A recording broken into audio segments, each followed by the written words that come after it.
Hello and welcome back to the JW Thoughts channel. My name is Wally.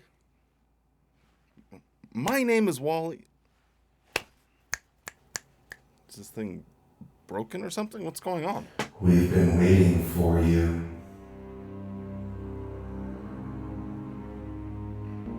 You are the chosen one. What in tarnation is this? Is this some type of stranger than fiction bit? Will Ferrell already did this. I'm not a hack comedian that can't come up with my own jokes. Are you ready to learn who you really are? Ready to learn who I really am. I say it in every single intro. My name is Wally. It's like my shtick. Look into your eyes and I will show you the truth. Look into my eyes? I don't even have a mirror in here. Like, what? We don't have time for like a cutscene or anything. We gotta get to the video. Wait. Whoa. What are you doing? Whoa. Long ago, God looked into the future and saw nothing but sadness. This dark world needed light, forged in fire, hardened by flames. The only way God could forge a weapon powerful enough to fight the darkness was a trial by fire. You are strengthened by your trials, made strong in your suffering. After years of sweat, you are finally ready to accept your destiny.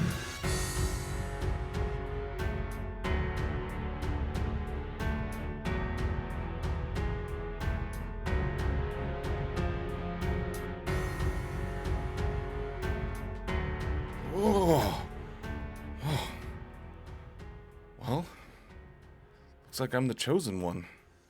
We need to bring smiles and happiness and cheerfulness into the world. And boy howdy, we are going to do it as we continue on our convention crusade.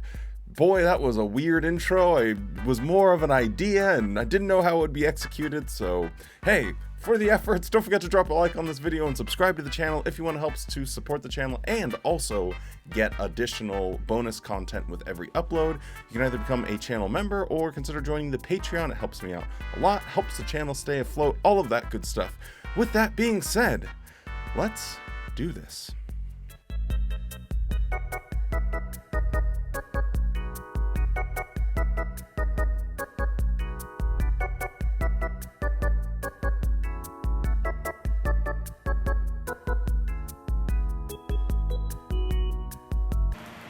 I have undiagnosed mental illness and I have started a fire. The lesson? Waiting does not mean doing nothing.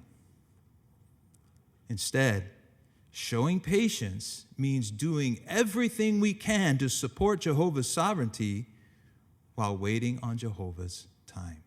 So the Friday afternoon program is off to a real snooze fest. It is not that interesting. So I'm going to cut out most of the talks just because unless there's something kind of interesting or relevant, we're not just going to drone on and make a 2-hour-long video.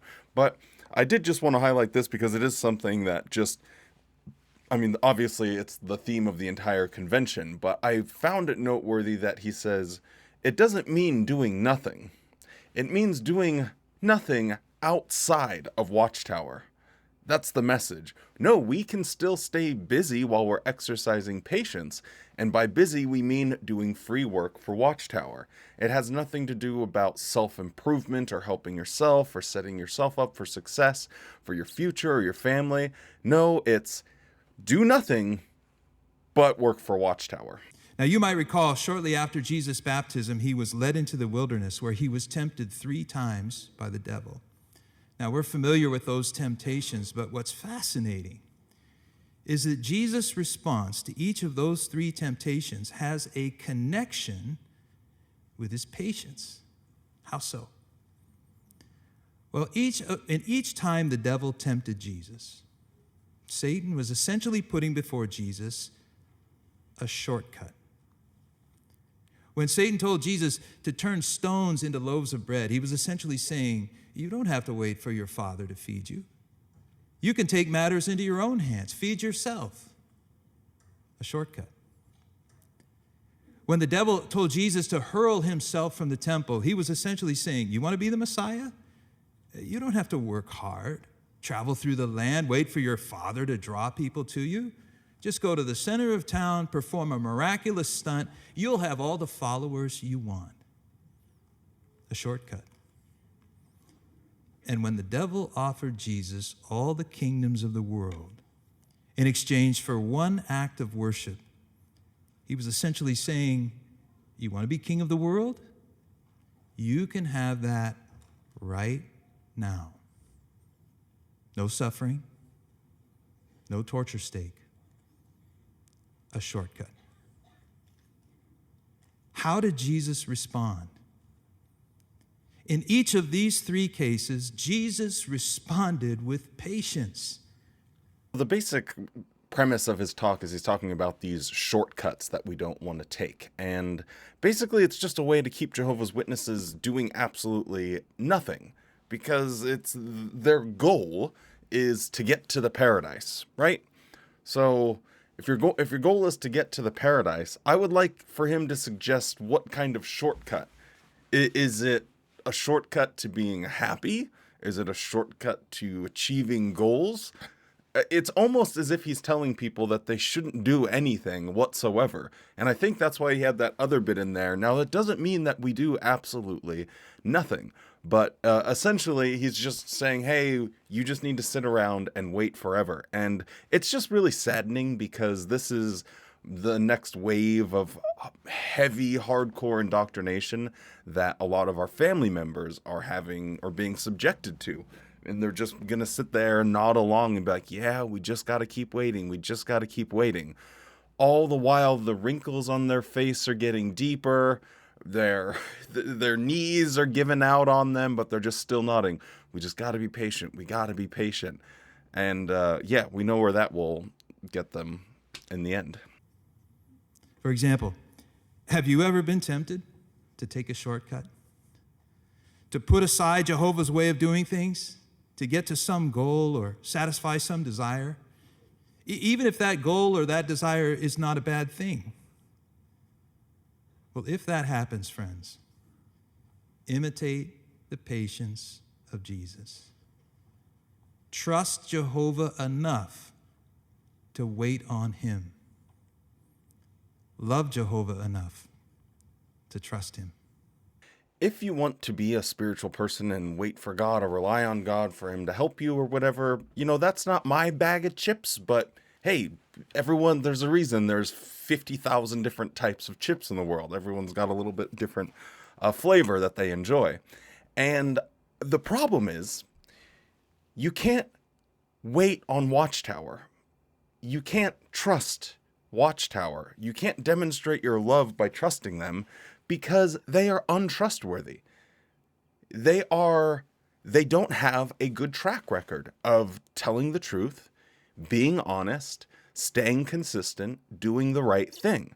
They have a consistent record of doing the wrong thing, of being untrustworthy, of hurting people through indecision.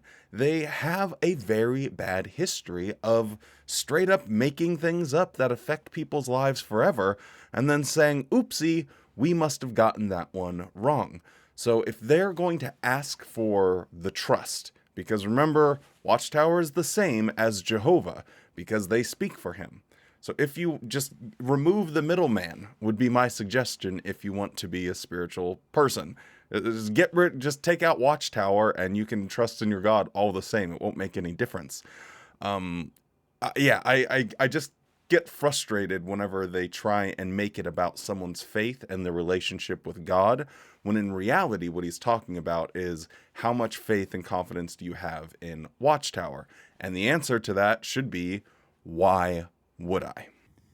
Well, in the following video, note how an older brother becomes a living example of patience and humility as he kindly helps another brother to trust Jehovah and imitate the patience of Jesus.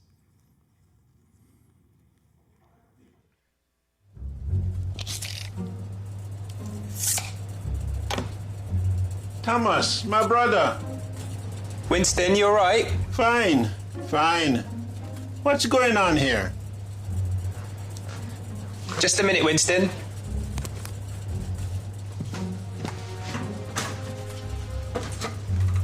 It is dusty up there, Winston. And this unit is ancient. But I think I've got it sorted. Oh, Yeah, I've measured up so I can price the parts. Should have it working properly in no time. I see. What was it again? Did the LDC say they were going to provide us with some more direction? Yeah, they said they would address these needs in the best way possible, but that may take some time. We can solve this now. Well, there is another problem that needs your attention right now. Maybe you can help me with it. It's good to see someone up to be a help.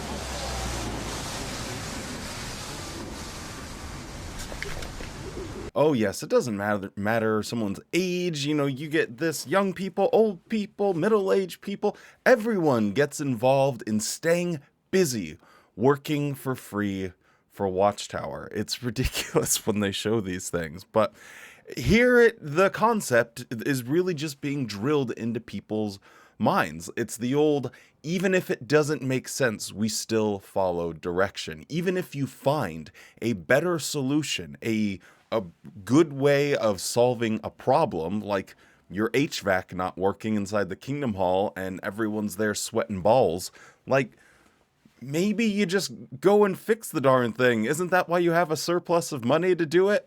But no, we got to sit around and wait for the LDS or whatever you called it. Is that LDS? I don't even remember what the terms are anymore. But it's so just irritating. But hey, shout out to the old guy named Winston, because that's the same name of my dog, Winston Smith. So, George Orwell. Oh, here we go.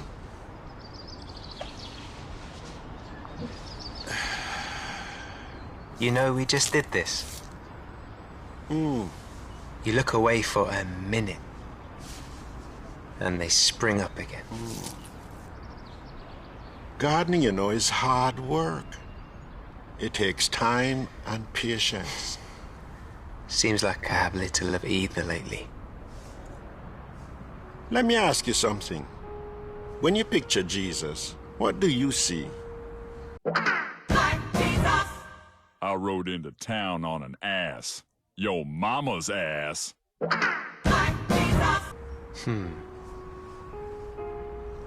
A mighty king in heaven. Yes, yes. On the white horse, with his bow in hand. Jesus has the power and the desire to do so much. But he waits until his Father gives the word. He had to wait a long time to become king of God's kingdom. And he still waits to rescue us. Yeah, you're right. Jehovah's way is always the best way. It's okay to wait if you're waiting on him. But in the meantime, we always have weeds to pull.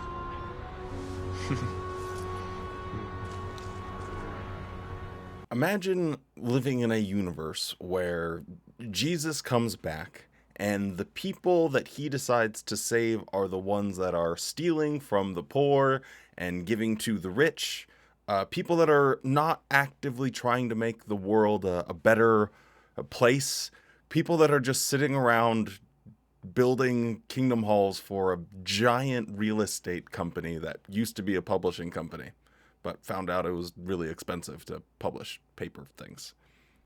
Imagine a universe where this is real. Like, you are, just close your eyes, you are Jesus. And you come down to earth like, okay, let's clean this thing up. Are those the people that you're going to say, yep, those are the ones that we need to save. They are doing the right thing.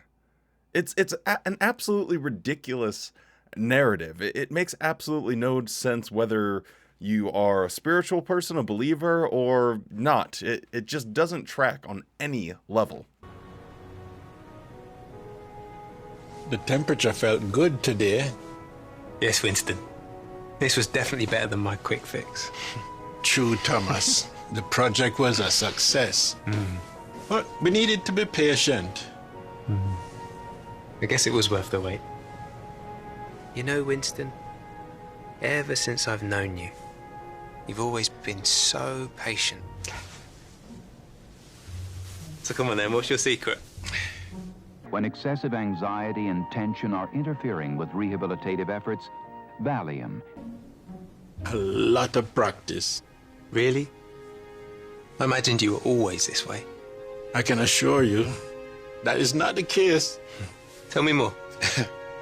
Well, here's the thing about patience. It is always entertaining to see just a pointless Watchtower video. They think that their video department is doing all of this cool, crazy stuff, but honestly, like, what was the point of this? There was nothing that couldn't be just said or that was said previously. I mean, the point is so properly simple. Okay, don't question Watchtower, stay patient, don't actively try and fix problems, just sit there and wait. Okay, fair enough, but maybe this series is going to continue and we'll see what these goofy goobers get up to in the future, or maybe it just dies here. I guess we'll buckle up and find out. Friends, whatever challenge you're facing, whatever situation you are enduring, whatever obstacle threatens to separate you from Jehovah's love, remember, resist the temptation to take a shortcut. Trust Jehovah enough to wait on him. And I know I mentioned it in a previous video, but this is the exact mentality that keeps people in an abusive relationship. Whatever you're going through, whatever obstacle, it's not just an obstacle. You're not taking a shortcut.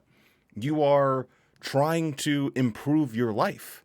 You are trying to have a healthy, safe environment for you. But never forget, Watchtower is the same as being in an abusive relationship where they want to control you to such a degree that you would never even consider the possibility of leaving. Rather, just stick it out with me, because you know sticking it out with me is better than any other option that you are going to find out there. He went out, although not knowing where he was going. Now, I don't know about you, but I generally don't even get in my car if I don't know where I'm going. But what did Jehovah ask Abraham and Sarah to do? He told them to pack everything up, to leave their home, leave their relatives, and go to a new assignment, and he didn't even tell them where. Now think about it. Jehovah told this to Abraham in a special way. Sarah had to learn it from Abraham. Have you ever wondered how that conversation went? I imagine it went something like this. Abraham comes home excited and he says, Jehovah appeared to me today and gave us a new assignment. We're going to pack up and leave Ur and go to the land. And then Sarah says, well, that's exciting. What land? And he says, well, I don't know yet, but Jehovah's going to show it to us. She says, but where, Abraham? I need details. So this is a running theme of, hey, you don't need to think, just switch the brain to the old off position and just go along for the ride.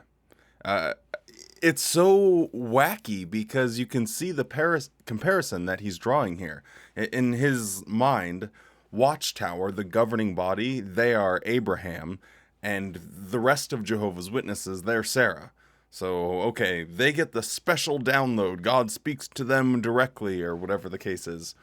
And then they tell other people about that, but you have to have faith, even if it doesn't make any sense, even if we don't have all the details.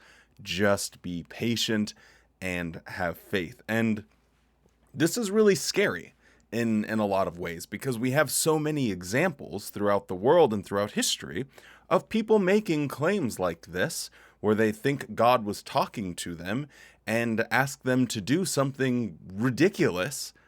Most people would say it's completely insane. And in every single one of those examples, God wasn't talking to them. He wasn't guiding them or leading them. So it could just as well be voices in someone's head. How could you possibly tell the difference without any evidence?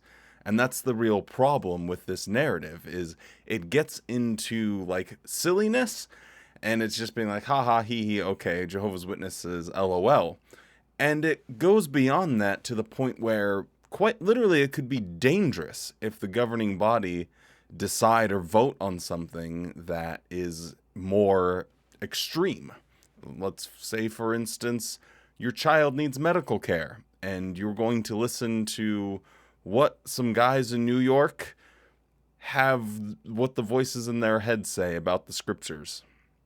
And that is going to dictate the medical care you do for your child, even allowing them to die because of the voices in someone else's head. Think about it. One day back in 2007, you and Kurt were both working full time. You owned a home, you owned a business, you had cars and financial security. And what did Kurt come home one day and say? That he wanted to get rid of everything and pioneer. And what did you say? Honestly, I laughed, and I asked him if he was serious, but he was very serious. I'm sure that was a shock. So, Kurt, what was going on? What did you do after this response? Well, once that initial shock wore off, we talked about it, we prayed about it, and we decided to act quickly. Because we knew that if we waited for the perfect circumstances, things would likely never change. So we immediately started simplifying and auxiliary pioneering, and shortly after that, we began regular pioneering. Now our family was focused on spiritual goals. So what? And this is the real problem. When people are willing to go this far, selling their house, their cars, their business, everything, in order to do free work for Watchtower, and a work that is honestly completely pointless. No one is getting baptized. It's such a rare occurrence for you to go and knock on someone's door and for that person to become a baptized Jehovah's Witness. It just doesn't really happen anymore.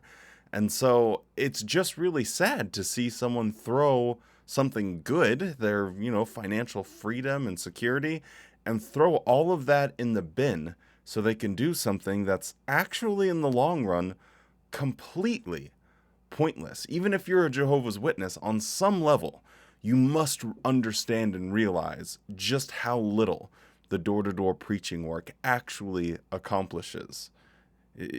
Most Jehovah's Witnesses, probably like 90% of them, will never knock on someone's door and they'll become a Jehovah's Witness. And that's just the truth of it. So it's very, very odd, and I really just can't stand when they try and showcase what a good thing it is. And it does make me scratch my head, though, because for Watchtower's sort of business model to work going forward, you're going to need people that have this sort of financial security in order to help fund some of their projects, building movie studios and things like that. So I think they're going to be more focused on construction and less focused on preaching, because having people out there preaching isn't helping Watchtower's business model, but having them join the construction work and become a free slave labor, that is very much helping. But the problem with that is once someone ages out, they're going to be left with nothing, and Watchtower probably won't do very much to help them. We were assigned as regular pioneers out of SKE to a congregation in South Carolina, and in less than 5 weeks into that assignment, we were invited to Patterson for LDC training, and then a couple months after that, we moved to California to start our first LDC assignment. Oh boy, who could have seen that one coming? You see what I'm saying here? The preaching work doesn't accomplish anything, but if you get people that are hyper loyal, hyper delusional to think that, pioneering is important, then they quickly realize that it's kind of just running on a hamster wheel. The new thing is, now get them as part of the LDC so that way they can help build stuff for free. And they mentioned that he owned a business, so I'm going to assume, this is just off the cuff, but maybe it was in something in construction, so he had the requisite skill sets in order to help them in some way. So they saw him as like a valuable asset. But the unfortunate thing is, Watchtower, they don't give you a retirement plan. So I wonder what the interview with them would look like in 20 years when they're still sitting around and trying to make things work. And that will be it for today. We'll pick up on the rest of this symposium and probably the rest of this part one of the afternoon session in the next video. So that'll either be out tomorrow or the day next, just depending on how things go. Maybe, maybe we'll go Sunday, Monday. We'll see how it works. But anyway, thank you so much for joining me. If you're still around, don't forget to drop a like on the video and subscribe to the channel. I hope you liked my little Forged in Fire skit. It was kind of fun to do. And as you guys know, I like doing things that are slightly more interesting and stimulating for my brain and not just doing reactionary stuff with Watchtower videos. So I'm having a little bit more fun doing those. And if the frequency of videos slows down just a little bit, just know it's better for my mental because I get to do stuff that's actually kind of fun and interesting. So anyway, with all of that being said, stay safe, be kind, and don't forget to smile.